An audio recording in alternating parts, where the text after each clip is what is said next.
Hello, I'm Angela. I'm going to be doing my face and ENT exam on my mother here. So first we're going to be assessing the face. I'm going to be inspecting symmetry, look at the facial expression, color, and check for any lesions or skin conditions. And I'm also going to be watching for twitching, tremors, or any slurred speech throughout the exam. So I'm inspecting the face and nothing abnormal is noted. And also no twitching, tremors, and throughout the exam, I'm just going to also take note of any slurred speech. Next, I'm going to be testing cranial nerve 7, which is the facial nerve motor-wise. I'm going to ask her to smile, frown, show teeth, puff cheeks, raise eyebrows, and squint. Throughout this, I'm going to be looking for symmetry, check the nasal labial folds for any drooping, eyelid sagging, and then again, drooping. So I'm going to have you just smile, frown, show your teeth, puff your cheeks, raise your eyebrows, and squint. Okay, which I did not note any facial drooping, no eyelid sagging, and symmetry looks good throughout. Next, I'm going to be testing cranial nerve 5, trigeminal nerve, sensory-wise. I'm going to be testing sharp versus dull on the forehead, cheeks, and jaw using identical technique. And also I'm going to be testing light touch with a whisk of cotton. So this is my cotton here. And then tell me, I'll have you close your eyes. Tell me if it's sharp, dull, or soft. Sharp, dull, sharp, soft, sharp,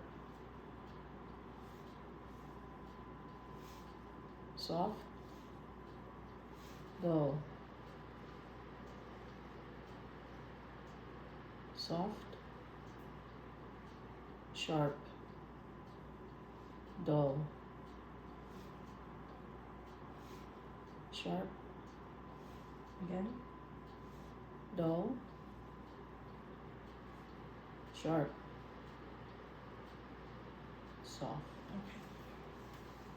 Everything looks good. Then I'm going to be testing cranial nerve 5 trigeminal motor, and I'm going to be palpating her jaw muscles while she clenches her teeth.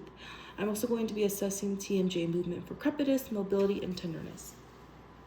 So I'll have you clench your jaw, clench, and then open and close your mouth. Close, one more time. Okay. Everything looks good, especially when assessing her TMJ movement. I didn't notice any crepitus, and I also checked mobility is good and no tenderness. Next, I'm going to be assessing the ears. We're going to be assessing hearing, cranial nerve 8, and we're going to do the whisper test. So first, I'm going to include one ear and whisper numbers in the other ear.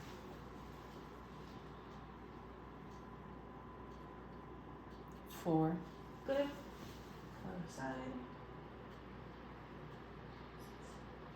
6, Okay, good.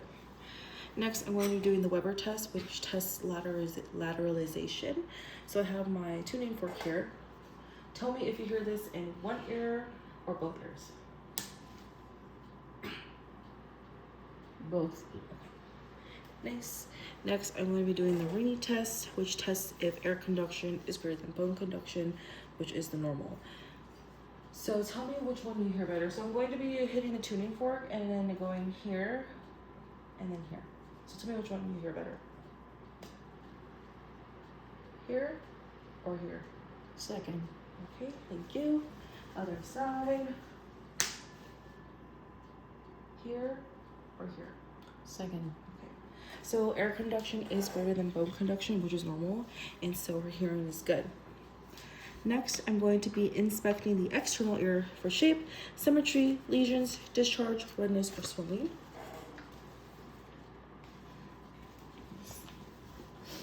And nothing out of the ordinary is noted. Maybe just a little bit of redness because she just got her ears pierced. Next, I'm going to be palpating the tragus and mastoid and surrounding areas for tenderness. So I'm just going to be palpating here, tragus, mastoid, and any surrounding areas for tenderness, which I don't feel any tenderness. Next, with my otoscope, I'm going to be inspecting the ear canal and tympanic membrane for color, looking for landmarks and any discharge or perforation. And back.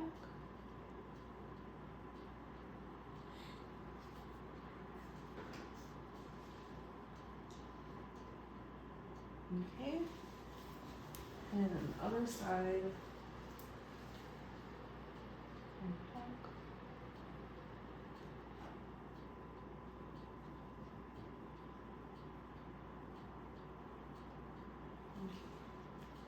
Thank you. The ear canal looks good. Also the TM, the tympanic membrane, is clear and easy to see. No discharge, no perforations whatsoever.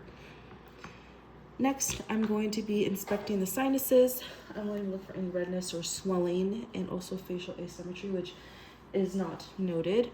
Then I'm going to gently press over the frontal and maxillary sinuses for any tenderness, which nothing tender noted. And then additionally, I would assist for transillumination if needed. Next, I'm going to be assessing the external nose. I'm going to be looking for shape, swelling, discharges, or deformities, which upon inspection, I don't note. And then I'm going to be assessing the internal nose. I'm going to use my otoscope again and lift the tip of the nose.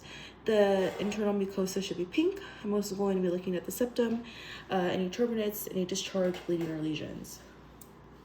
So if you just lift your head just a little bit.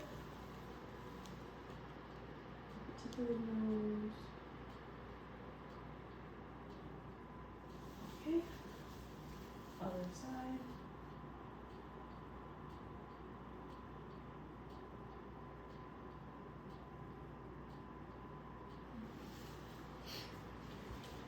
Nose looks good.